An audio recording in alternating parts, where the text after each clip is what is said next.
Hello friends, তো অন্যান্য দিনের মতো আজকেও আমি চলে এসেছি তোমাদের সঙ্গে শেয়ার করব একটা লেটেস্ট আপডেট, যেটা হলো রণদীপ হুডার আপকামিং মুভি ভীর সাভারকার নামে একটি হিন্দি মুভি আসতে চলেছে, যেটির কালকে ট্রেলার ড্রপ করেছে।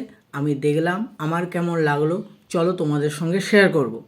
তো প্রথমেই আমি একটা কথা বলি, যেটা হলো না, বলিউডে রণদীপ হুডা একটা আলাদাই জায়গা নিজের করার চেষ্টা করছে বা করেছে, সে যেটাতে তার কোনো কারুর সাহায্য লাগেনি, নিজেই নিজের চেষ্টাতে অনেক দূর পৌঁছেছে, যেমন অনেকটা বিদ্যুৎ জামাত।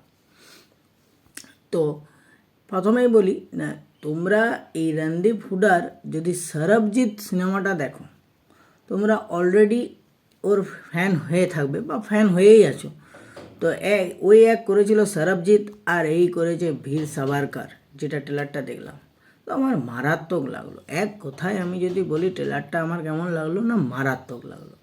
এবারে আসি মেন কথায়, না এই সিনেমাটাতে রণদীপ হুডা অভিনয় করার সাথে সাথে অ্যাজ এ ডিরেক্টরও এই সিনেমাটা করেছে। রণদীপ হুডাই এই সিনেমার ডিরেক্টর। তো এই সিনেমাটাতে রণদীপ হুডার সাথে লিডিং অ্যাক্ট্রেস হিসাবে রয়েছে অঙ্কিতা লোখান্ডে, যে এখানে রণদীপ হুডা অর্থাৎ বীর সাভারকারের ওয়াইফের রোলটা প্লে করছে। তো এবারে আসি ট্রেলারটার কথায়। না, ট্রেলারটার শুরুতেই রণদীপ হুডা অর্থাৎ বীর সাভারকার বলছে যে আমরা ছোটোর থেকেই পড়েছি অহিংसा से मेरे हम लोगों को मिला है आज़ादी, लेकिन ये कहानी थोड़ी सी अलग है। তো এটাতেই বোঝা যাচ্ছে যে বীর সাভারকার এর চিন্তাভাবনা কেমন ছিল, মানুষটার চিন্তাধারাটা অ্যাকচুয়ালি কেমন ছিল। না, এই যে বীর সাভারকার, ইনি কিন্তু শুরু থেকেই চেয়েছিলেন যে অখণ্ড ভারত হতে হবে। তো এছাড়াও এই সিনেমাটাতে আমরা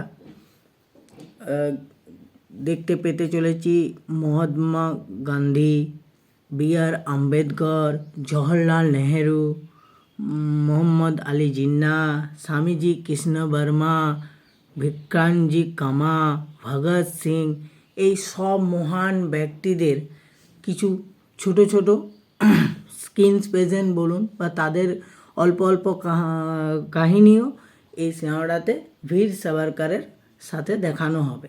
অ্যাকচুয়ালি এটা একটা বায়োপিক মুভি, বীর সাভারকারের জীবনীকে কেন্দ্র করে গড়া হচ্ছে। তো সেই সময়কার সিচুয়েশনে, সেই সময়কার ঘটনার সাথে সাথে বীর সাভারকারের জীবনে কী কী ঘটেছিল এবং তার সঙ্গে সঙ্গে এইসব মানুষেরও কী কী অবদান ছিল, সেই সবও একটা ছোটো ছোটো পার্টে ছোটো ছোটো ঘটনার মাধ্যমে দেখানো হবে।